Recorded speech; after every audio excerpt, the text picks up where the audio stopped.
Mémo des inspecteurs des mines, service de la traçabilité.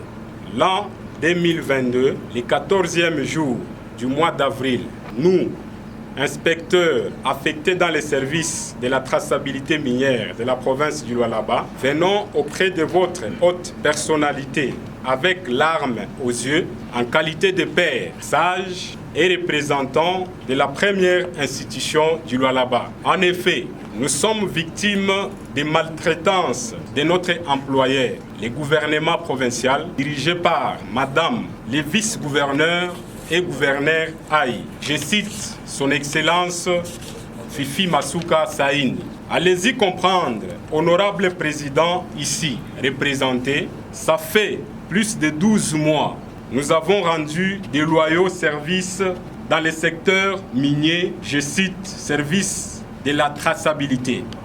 Et par conséquent, les recettes de la province minière pour l'exercice allant de 2021 à 2022 ont haussé et les contribuables que nous sommes remerciés en monnaie de singe, c'est-à-dire impayés de tous les temps. Cependant, parmi nous, une certaine catégorie protégée n'a connu que 3 mois d'arriérés et nous autres, plus de 12 mois d'impayement. Honorable Président, ici représenté, quelle injustice sociale! La Déclaration des droits humains, en son article 23, alinéa 1er, stipule que toute personne a droit au travail, au libre choix de son travail, à des conditions équitables, satisfaisantes de travail et à la protection contre le chômage. Alinéa 2e.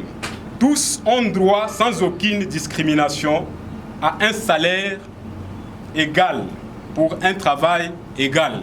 Alinéa 3e. Quiconque travaille a droit à une rémunération équitable et satisfaisante, lui assurant ainsi qu'à sa famille une existence conforme à la dignité humaine et complétée. S'il y a lieu partout d'autres moyens de protection sociale, honorable président de l'Assemblée provinciale ici représenté, nous tenons à vous informer que la façon dont on a suspendu les services de la traçabilité était de façon irrégulière, inhumaine, voire même humiliante, où certains d'entre nous ont subi des arrestations arbitraires, des tortures corporelles par les éléments de sécurité sans respecter les droits humains. La Déclaration universelle des droits de l'homme, en son article 5, stipule que nul ne sera soumis à des tortures ni à des peines ou traitements cruels, inhumains ou dégradants. Pour clore notre mot,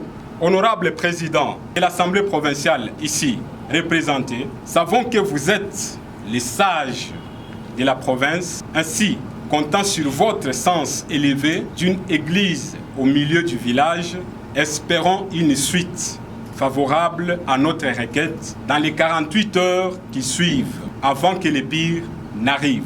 Dit-on, un ventre affamé n'a point d'oreille. Fête à Poloésie, le 14 avril 2022. Nous avions dit.